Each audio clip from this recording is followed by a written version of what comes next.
Hi everyone, welcome to Senior Golf Source. My name is Brett and thanks for reading along so far. So what I'm going to teach you now is a basic understanding of what causes the undesired over-the-top downswing. So we're first going to assess the path of our backswing, and Annika's swing is a perfect example of giving yourself space in order to be able to swing on an in-to-out attack. So, looking at it from down the line, if I were to swing the club on what would be deemed as a flat swing plane, meaning that the club travels more directly around my body, what will happen is flat will cause the hands to rise, and as you come into that downswing, they'll tend to push outwardly toward the ball. So, in layman's terms, I can go flat for only a certain period of time before my hands start to raise and push forward, and there's that undesired over the top. So if we look at a player like Annika, she doesn't quite take it to the Jim Furyk outside takeaway, but she does take the club on an outward position, which would be considered more upright than on plane. So when she's coming back, the club head is traveling outside and staying out in front of her body, opposed to traveling around her body. And what that allows her to do when she gets to the top of her backswing is to let the hands drop. So if we watch that, it's just the opposite of swinging flat. So flat causes me to create a push motion with my hands. An upright position allows me to let the hands to drop. So that's really going to be the difference between a tour level or a high level golfer opposed to the novice golfer or even decent golfer that struggles with the over the top move. It is simply their backswing is flat and it causes that over the top move.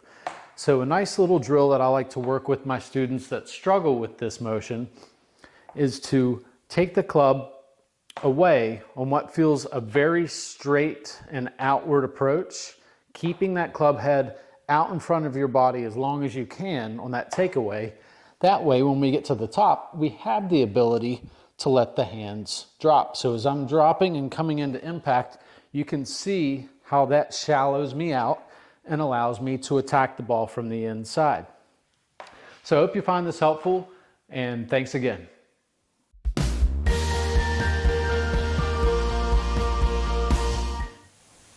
Hi folks, so thanks again for continuing to read, and now what I'm going to do is cover what the compression line looks like with an iron and with the driver. So I'll start with the iron first. And if we talk about the compression line, whenever a golfer hears the term compression, a lot of times the thought of impact, you're compressing the golf ball, comes to mind. So this happens directly at that moment. This happens when the club face is making contact with the ball. We're going to talk about the key points in weight transfer, hand placement, and body rotation. So the weight transfer coincides with the body rotation. So as we're coming into impact, the hips are open, the chest is open, and most notably, when we're looking at a swing like Annika's, what she does is really gets her chest, her shoulder line to open into the downswing. Now, for a lot of golfers, that is a difficult move to make, and this kind of gives her the valid reason for why her head would turn prior to making impact. So as she's turning those shoulders, it's not just the shoulders rotating, it's actually her spine rotating, and her neck and head move simply because of that. Now, for most of us golfers out there, I'd say the vast majority, we're objectively trying to see the golf ball. So I'm going to stay in that same category where hand-eye coordination is going to be paramount to your success. There's only one Annika out there, so let's try to make the best of what we can do with making sure that we maintain hand-eye coordination on the ball. So getting into the compression line, we've discussed that rotation and weight transfer definitely are going to contribute to that factor. But as we're coming into impact, the placement of my hands, you'll notice my hands are basically lined up with my left hip as I'm coming down. So my left arm is kind of a straight line. My left shoulder is over top. So kind of point 1 is my shoulder. Point 2 are my hands lined up with my hip. And it's also lined up with my left leg. So that is telling me I have a nice compression line coming into impact, because that's what's going to help my hands lead the club head into impact, allowing the shaft to tilt forward, which will allow that compression.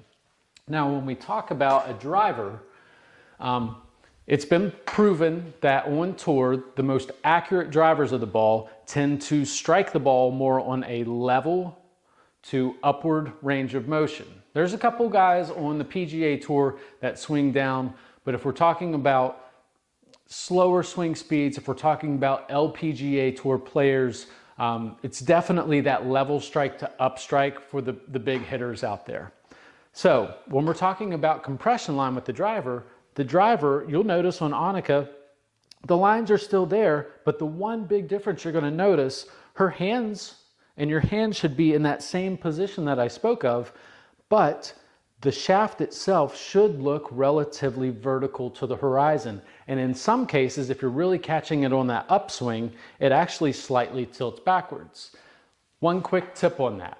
If you're setting up with your driver and you tend to hit down and hit a lot of pop-ups, maybe you hit some turf, here's one critical key that you can use.